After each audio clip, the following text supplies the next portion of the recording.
भगवती जगदम्बा आद्या शक्ति परमेश्वरी भुवनेश्वरी महामाया को मेरा निरंतर प्रणाम है। तो व्यासदेव जी अपने पड़पोते प्रपौत्र जन्मेजय जी को, राजा जन्मेजय जी को भगवती जगदम्बा के ओर आकर्षित करते हुए उनको सुझाव दे रहे हैं कि वो जगदम्बा का यज्ञ करें, जिससे कि उनके पितरों की और उनकी स्थिति में सुधार हो जाए और वो उद्विग्न जो हैं वो उद्विग्नता समाप्त हो जाएगी और वो सुरक्षित हो जाएंगे।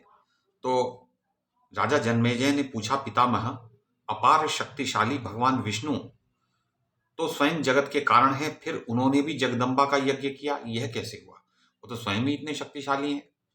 तो उनके यज्ञ में कौन कौन ब्राह्मण सहायक थे महामते, जिन्हें वेद का सारा रहस्य ज्ञात था और जो ऋत्विज का काम कर रहे थे। ऋत्विज वो 16, 4 अथवा 11 अथवा 27 अथवा 16 अलग अलग संख्याएं दी गई हैं जो यज्ञ का संपादन करवाते हैं, तो ऋत्विज होते हैं। और यजमान वो व्यक्ति होता है जो यज्ञ करवा रहा है, जिसके घर में वो यज्ञ कर रहे हैं। तो परम तपस्वी मुनि जी, भगवान विष्णु ने किस प्रकार अंबिका यज्ञ किया था, यह सुन लेने के पश्चात मैं भी उनकी शैली का अनुसरण करते हुए सावधान होकर वैसा ही यज्ञ करूंगा। तो भगवान विष्णु ने जैसे किया हम भी वैसे करेंगे, वो तो राजा थे। तो व्यास जी बोले, महाभाग्यशाली राजन, जिस प्रकार भगवती का यज्ञ विधि के साथ संपन्न हुआ था, उस परम अद्भुत प्रसंग को विस्तार से सुनो। जब भगवती भुवनेश्वरी ने ब्रह्मा विष्णु और महेश को विदा किया तो वो स्त्री रूप में थे, उनके धाम में जब रह रहे थे, और उनके धाम से बाहर आते ही वो तीनों शक्तियां ब्रह्मा विष्णु और शंकर के रूप में पुरुष बन गई। तो 3 स्त्री शक्तियों को उन्होंने भेजा अपने धाम से बाहर और वो बाहर जाकर पुरुष रूप में परिणत हो गई। एक सुंदर विमान पर उनका आसन था। उस समय प्रलय काल चल रहा था और जलार्णव ही दृष्टिगोचर हो रहा था, अतः वे ठहरने के लिए स्थान बनाने लगे। अब उस जल के रहते हुए कहीं टिक तो सकते नहीं, तो एक पृथ्वी का निर्माण करने की आवश्यकता आ पड़ी। तो भगवती भुवनेश्वरी ने पृथ्वी को अपने पास से भेजा, जो कि उस जल पर स्थित हो गई। तभी वह पृथ्वी प्रतिष्ठित हुई, पर उस पर मधु और कैटभ दानव जिनके मस्तक काटे गए थे, तो उनकी मज्जा और मेद सटे हुए थे। ये जो मिट्टी धरती पर फैली रहती है, ये वास्तव में उन्हीं मधु और कैटभ का मस्तिष्क है। और तो ये इसको खाना मना है। मिट्टी खाना इसलिए निषिद्ध है क्योंकि ये अपवित्र माना जाता है उसको खाना। तो मधु और कैटभ के जो मेदा था, उसके कारण पृथ्वी का एक नाम मेदिनी पड़ गया। सबको अपने ऊपर स्थान देने से धरा नाम पड़ा और विस्तृत होने से पृथ्वी यह नाम पड़ा।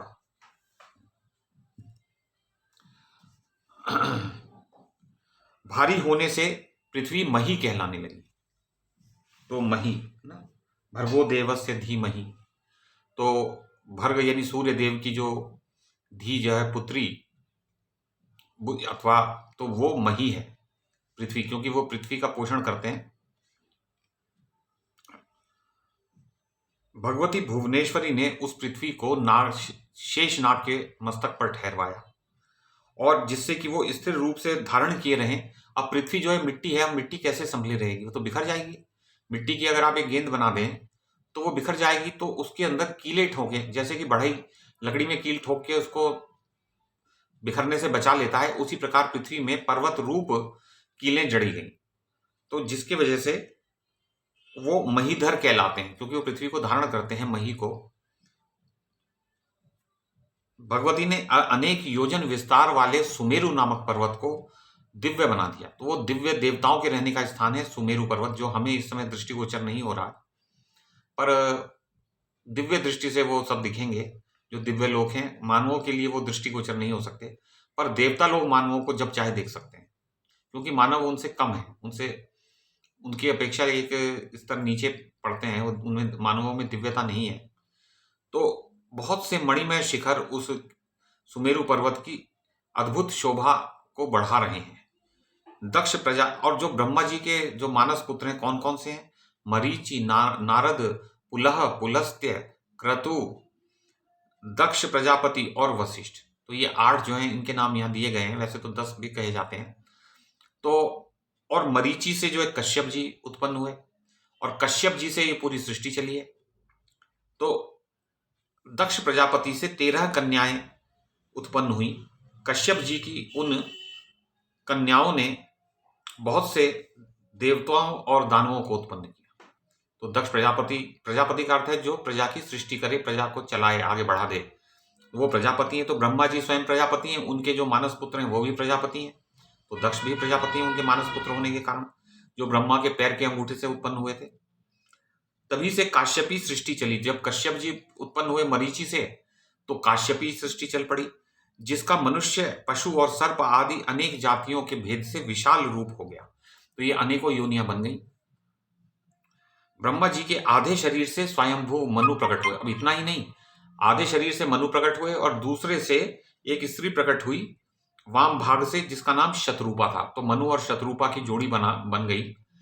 शरीर तो एक ही था ब्रह्मा का, लेकिन वो अलग अलग थे दोनों, तो इसलिए दोनों का विवाह हो गया। और उन्हीं मनु और शत्रुपा से प्रियव्रत और उत्तानपाद उत्पन्न हुए। तो ये प्रियव्रत और उत्तानपाद, जिसमें कि ध्रुव की कथा आती है, इनके भी जो बेटा था इनमें से एक का। तो 3 अत्यंत सुंदरी एवं उत्तम गुण वाली कन्याएं भी उत्पन्न हुई। कमल योनि ब्रह्मा जी ने इस प्रकार की सृष्टि रचकर सुमेरु पर्वत के शिखर पर एक सुंदर ब्रह्मलोक की रचना की। तो ब्रह्मलोक उन्होंने बनाया, और भगवान विष्णु ने लक्ष्मी की के मनोरंजन के लिए वैकुंठ को प्रकट किया। तो उनका वह सर्वोत्तम सुरम्य क्रीड़ा भवन संपूर्ण लोकों के ऊपर विराजमान है। तो वैकुंठ लोक और ये सब ब्रह्मलोक, तो ये सब लोकों के ऊपर स्थित हैं। और उससे भी ऊपर भगवान श्री कृष्ण का जो है गोलोक धाम, तो इनसे भी करोड़ों योजन ऊपर है। तो भगवान शंकर ने भी एक उत्तम स्थान बना लिया, जिसका नाम कैलाश पड़ा। तो कैलाश पर्वत जो है, सब जानते हैं कैलाश पर्वत। और एक स्वर्ग नामक स्थान बनाया गया, जिसमें देवराज इंद्र रहने लगे। तो ये सब सुमेरु पर्वत के चारों ओर ये सब लोग बसे हुए हैं। तो समुद्र का मंथन करने से उत्तम पारिजात वृक्ष, 4 दांत वाला ऐरावत हाथी, सारी इच्छाएं पूर्ण करने वाली कामधेनु गौ। तो समुद्र का मंथन करने से ये जो पदार्थ उत्पन्न हुए, तो उनको इंद्र ने ग्रहण कर लिया। उच्च ही श्रवा घोड़ा और रंभा आदि बहुत सी अप्सराएं भी निकली उस समुद्र से। तो स्वर्ग को सुशोभित करने वाले इन सबको इंद्र ने अपने पास रख लिया। तो ये स्वर्ग को चली गई सारी चीजें। इसके बाद समुद्र से धन्वंतरी और चंद्रमा प्रकट हुए, जो अनेक गणों के साथ स्वर्ग में रहकर शोभा पा रहे हैं। तो बाद में, अब ये धन्वंतरी और चंद्रमा तो बाद में प्रकट हुए। धन्वंतरी जो है वैद्यों के राजा हैं, इनसे ही वैद्य की ये प्रकट हुई, और ये अमृत कलश हाथ में लेकर प्रकट हुए। और ये कथा प्रसिद्ध है कि मोहिनी रूप धारण करके भगवान ने असुरों को ठग लिया और सारा अमृत देवताओं को बांट दिया। तो ये सब इसी प्रकरण में आगे चलता है। तो राजेंद्र, इस प्रकार 3 तरह की सृष्टि प्रकट हुई। देवता, पशु और मानव आदि अनेक भेदों से यह सृष्टि कल्पित है। संचित कर्म के अनुसार अब 4 प्रकार के प्राणी बने, अंडज, पिंडज, स्वेदज और उद्भिज। ये तो बात हो चुकी, पहले भी हम कर चुके। और ब्रह्मा, विष्णु और शंकर सभी अपने अपने लोक में अपनी अपनी पत्नियों के आदर कर पूर्वक रहते हुए, वो अपनी पत्नियों का आदर करते थे। तीनों देव करते हैं, क्योंकि भगवती भुवनेश्वरी ने ये आज्ञा दे रखी है कि अपनी पत्नी को अपनी दासी मत समझना, उनका सम्मान करना। तो यूं सृष्टि प्रचलित हो जाने पर भगवान विष्णु अपने दिव्य भवन में आनंद करने लगे। एक दिन भगवान विष्णु को मणिद्वीप धाम का वो समय याद स्मरण हो आया कि कैसे हम वहां गए थे, कैसे हमें भगवती महामाया की झांकी हुई थी, कैसे उन्होंने हमसे वार्तालाप किया। तो उन्होंने कहा, भाई अब तो मैं उनसे अलग नहीं रह सकता, मैं तो अंबिका यज्ञ करूंगा। तो वो अंबिका यज्ञ करने लगे भगवान विष्णु। तो उन्होंने महादेव को बुलाया और ब्रह्मा को बुलाया। ये त्रिदेव आपस में एक दूसरे का सहयोग करते हुए स्थित रहते हैं। तो ब्रह्मा, वरुण, इंद्र, कुबेर, अग्नि, यम, वशिष्ठ, कश्यप, दक्ष प्रजापति, वामदेव और बृहस्पति भी बुलाए गए। अत्यंत विस्तार के साथ यज्ञ आरंभ करने के लिए सब सामग्रियां एकत्रित की गई। महामूल्यवान सभी सात्विक एवं मनोहर साधन सामग्री जुटाई गई। शिल्पियों द्वारा एक विशाल यज्ञशाला बनवाई गई। उत्तम व्रत का पालन करने वाले 27 परम श्रेष्ठ ब्राह्मण ऋत्विज रूप में वर्ण किए गए। अग्नि स्थापन करने के लिए एक स्थान बनवाया और बहुत बड़ी बड़ी वेदियां बनवाई। तो ये विधि का वर्णन हो रहा है कि जब यज्ञ करना हो तो कैसे किया जाता है। ब्राह्मण लोग बैठकर देवी के बीज मंत्र अर्थात माया बीज म्रीं अथवा ह्रीं का जप करने लगे। विधि पूर्वक प्रज्वलित की हुई अग्नि में उन श्रेष्ठ ब्राह्मणों द्वारा अभीष्ट पदार्थ का हवन आरंभ हो गया। अनंत आहुतियां पड़ी, तो उनको गिन नहीं कोई सकता था, कोई गिन नहीं सकता था कि कितनी आहुतियां डाली गईं। तो अनंत आहुतियों के पश्चात एक आकाशवाणी हुई। भगवान विष्णु को सुनाते हुए बड़े ही मधुर शब्द अक्षरों में स्पष्ट स्वर से शब्द सुनाई देने लगे, विष्णु तुम सभी देवताओं में सदा सर्वोत्तम स्थान प्राप्त करो। तो सभी देवताओं की अपेक्षा तुम अधिक श्रेष्ठ होंगे। देव समुदाय में तुम आदरणीय, पूजनीय और शक्तिशाली होकर शोभा पाओगे। ब्रह्मा आदि तथा इंद्र प्रभृति संपूर्ण देवता तुम्हारी पूजा करेंगे।